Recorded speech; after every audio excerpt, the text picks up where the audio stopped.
بسم الله الرحمن الرحيم.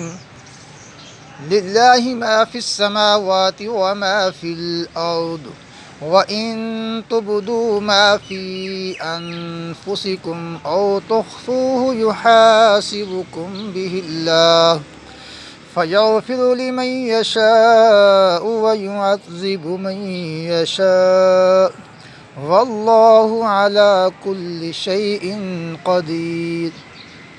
آمن الرسول بما أنزل إليه من ربه والمؤمنون كل آمن بالله وملائكته وكتبه ورسله لا نفرق بين أحد من رسله، وقالوا سمعنا وأطعنا غفرانك ربنا وإليك المصير.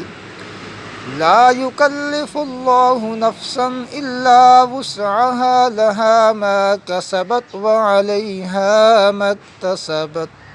ربنا لا تؤاخذنا إن نسينا أو أخطأنا، ربنا ولا تحمل علينا إصرا كما حملته على الذين من قبلنا، ربنا ولا تحملنا ما لا طاقة لنا به، واعف عنا واغفر لنا وارحمنا، أنت مولانا فانصرنا على القوم الكافرين.